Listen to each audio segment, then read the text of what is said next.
Bienvenue.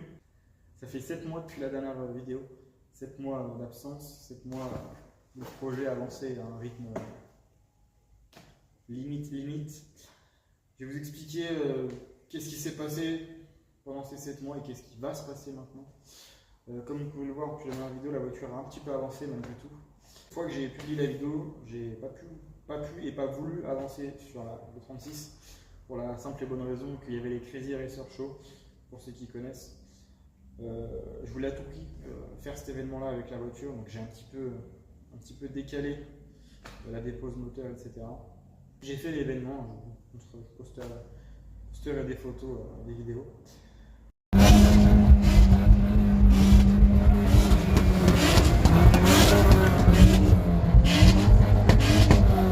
Et un peu avant cet événement, je me suis aussi rendu compte que j'avais pas d'endroit pour travailler. Donc moi, travailler dans les cailloux, j'ai assez donné.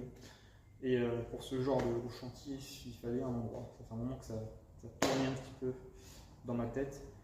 Donc j'en ai parlé à 2 amis très proches. On voit les voitures en arrière-plan, je crois. Je vais vous faire un petit tour. Qui eux aussi ont des projets. Donc j'ai une Saxo VTS à ma droite, projet ITB.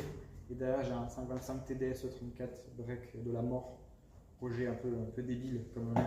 La Saxo d'ailleurs tout aussi débile. Et la E36. Au sujet de l'E36, j'ai changé d'idée.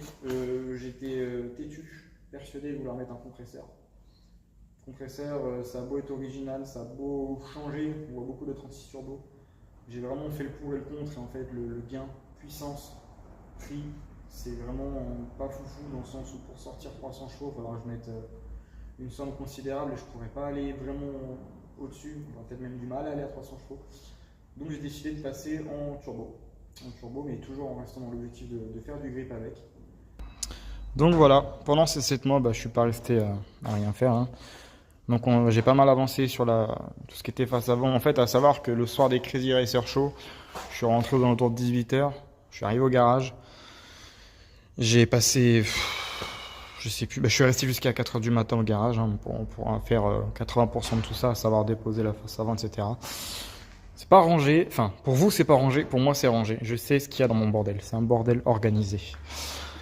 Donc on va dire en fait la partie où j'ai vraiment le plus avancé pendant ces 7 derniers mois et depuis la dernière vidéo d'ailleurs, c'est vraiment l'intérieur de la voiture.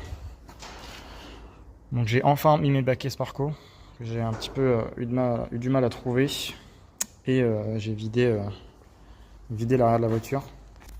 Donc voilà, depuis la dernière vidéo. Donc là j'ai fait une plaque sur mesure que j'ai coupée en bois, j'ai plus la référence du bois exactement. J'ai mis l'Alcantara dessus, je trouvais ça assez épuré, assez propre. Parce que dans la dernière vidéo c'était les dossiers en fait qui étaient rabattus, comme dans la vidéo où j'étais avec Akram, j'avais juste rabattu les dossiers parce qu'il n'y avait plus de banquette. Donc voilà, pendant ces 7 derniers mois, c'est pas passé grand chose, hormis la recherche de garage qui nous a pris énormément de temps. Il faut savoir que pour un garage comme celui-ci, qui est un vrai garage, c'est pas un local de stockage, il y a un pont, il y a une fosse, donc on est vraiment équipé. On a mis, et encore je dis qu'on a mis du temps, mais on a dû mettre 3-4 mois à 3, sachant que moi je cherchais tout seul depuis un moment, mais je trouvais rien dans le prix en tout cas. Donc voilà, donc le moteur, là on est jeudi 31 juillet, demain, 1er août. Normalement le moteur sort, j'ai désolidarisé quasiment tout. Il manque les supports moteurs, la liaison boîte, arbre de transmission, normalement le reste ça sort. Donc là en fait l'objectif ça va être de vraiment faire une baie moteur relativement propre, à savoir je vais la repeindre en noir, je vais tout nettoyer en vidéo, on va le faire. Tout nettoyer, poncer, décaper, etc. Je veux une baie moteur noire, sachant que la voiture va être marron, avec marron transparent. Enfin tout de suite, ce sera l'étape finale. D'abord, il y a énormément de mécanique, que ce soit sur les trains roulants, sur le moteur, sur le châssis, etc.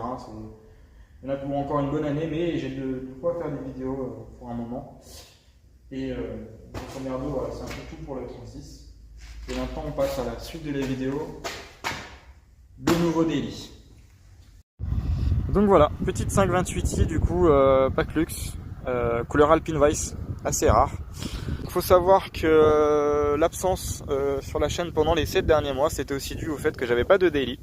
La E36 étant ma seule voiture, c'était de moins en moins pratique L'avoir au quotidien, c'était pas discret, c'était pas confortable, c'était rien, il y avait rien d'un daily. Et donc voilà, c'est une voiture que j'ai été chercher à Arcachon, sachant que moi je suis du côté de la campagne parisienne en gros, pour vous faire court. Donc pas à côté, mais elle en valait le coup de par son état, et puis on va dire entre guillemets la rareté, la couleur, parce qu'en Alpine Vice on n'en voit pas beaucoup.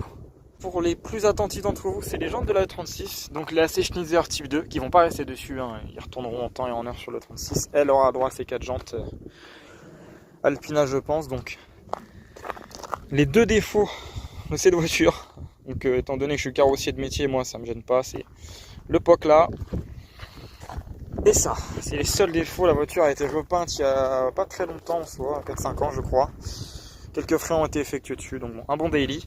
Voilà, c'était la cause des 7 derniers mois, sachant que avant d'acheter ce daily là, j'ai eu une Laguna 2 1.8/16 qui était un bon daily, hein, voiture relativement fiable niveau mécanique, c'était le 1.8, confortable, mais ça me convenait pas. Une fois qu'on a goûté à une vieille BM, on a du mal à passer à autre chose, donc je suis parti là-dessus.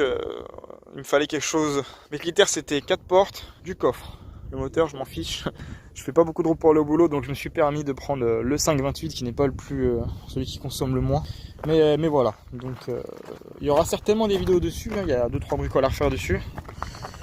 Il aura droit à sa petite ligne complète. Un intérieur qui est très très propre, hein, on va pas se mentir. Pour une E39, voilà, c'est quand même relativement cool.